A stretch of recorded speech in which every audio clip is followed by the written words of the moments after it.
vil vise, hvordan man laver noget hundelegetøj. Stofgarn. Det er noget stræk bomuldsgarn, jeg har valgt. Og vi prøver det her mønster. Jeg vil så lave en, der er lidt bredere. Har klippet en line af det grå af, og en line af det sorte af.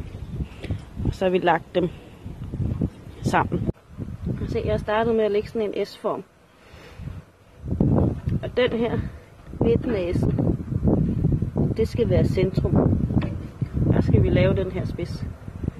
Se, den har de der mønster. Og det er så det, vi skal prøve at lave. Og her der har vi også fundet midten af snoren. Den lægger vi her.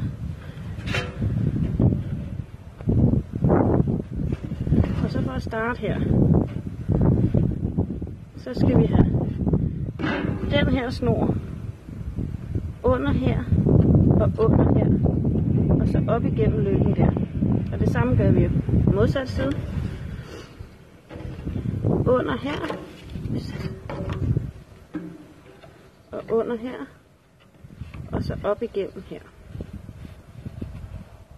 Så den ser sådan her ud. Og herovre, under her. Jeg skal ikke lige have min jakke med det. Måske ikke så godt at flette ind i med. Og under der, og så op igennem. Så har vi noget, der ser sådan her ud.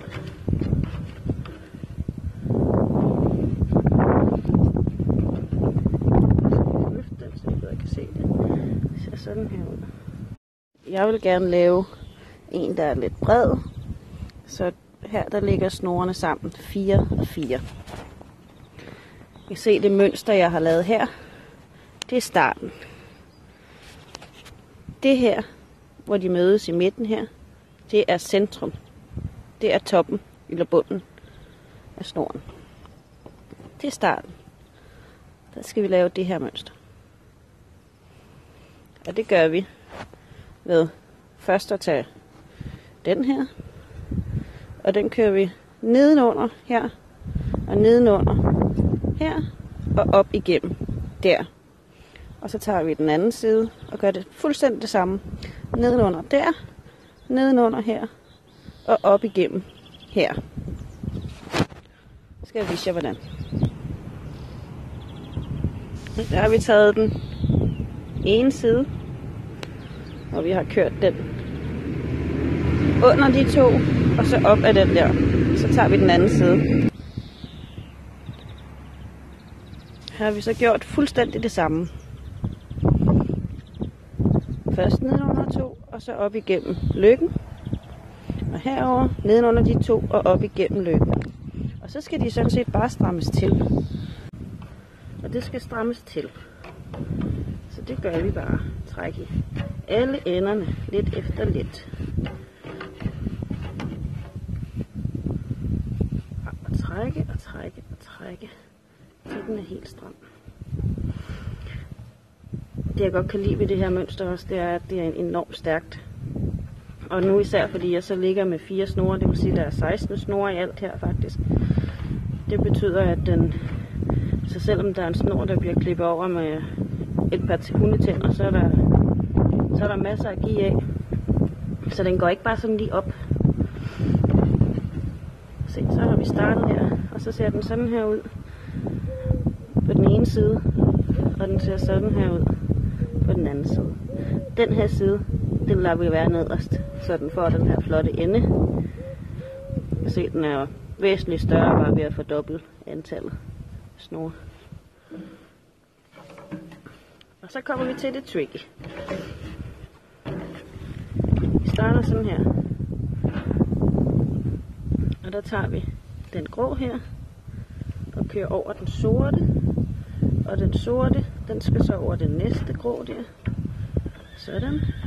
Og den grå der, den skal så over den her sorte. Der. Og den der sorte, den skal så igennem her. Ja, der trækker vi lige lidt tilbage her, så der er plads. Så kan vi tage den igennem her. Sådan. Og så strammer vi til. Hvor stramt du vil have den, det bestemmer man selv.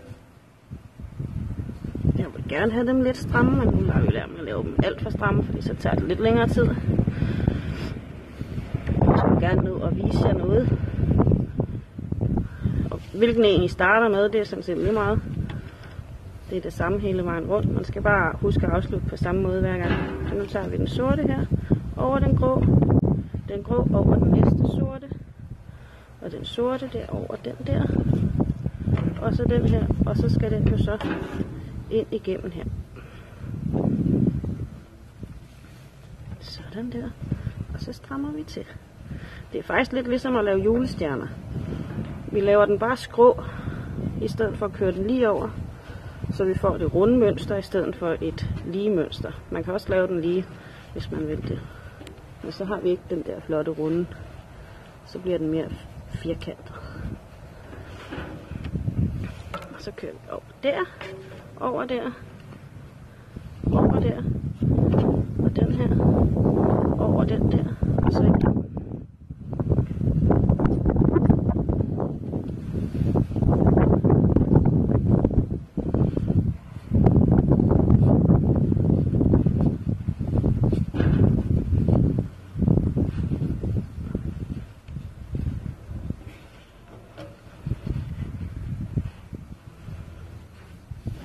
Over der, over der, over der, og sådan her, og så igennem.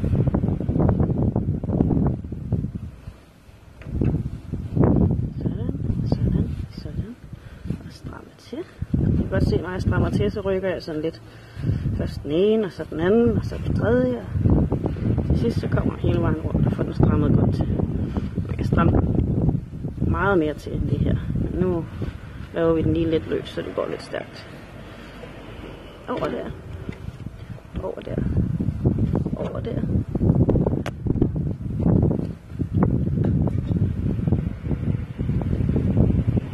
Og igennem.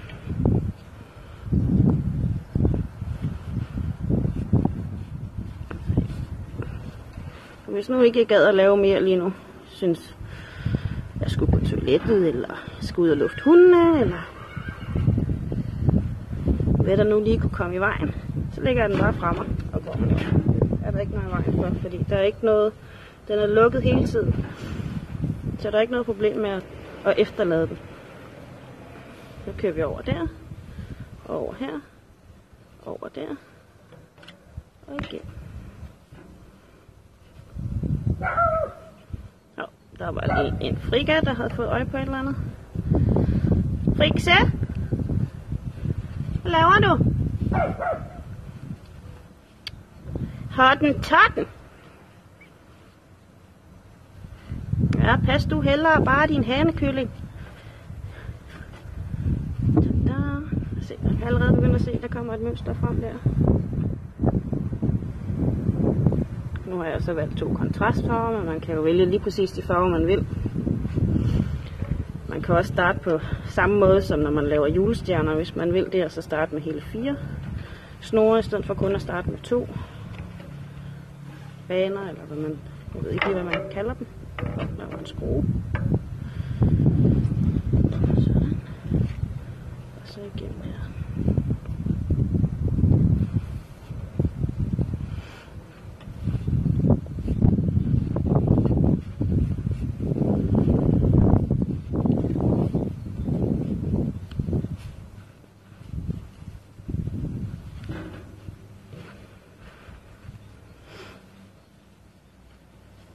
Jeg vender tilbage, når vi er nået lidt længere.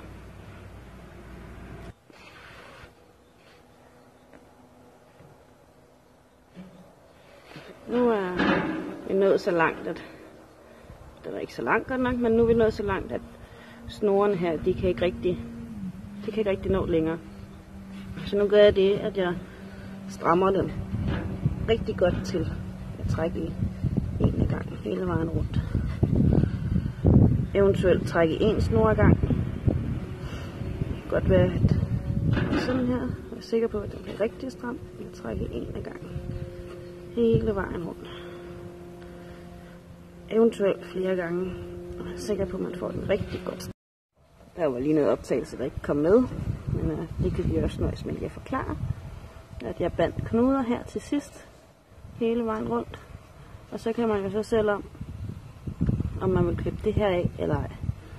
De her knuder, dem har jeg bundet, så det er, at den ikke kommer til at kan løbe tilbage igen. Så nogle hunde, de synes, de her de er sjove, at de er her på, og nogle de synes måske, de er knap så sjove. Nu har jeg flere stykker legetøj, hvor de er på, så nu klipper jeg dem af her. Den her saks er så ikke lige den bedste, men det virker.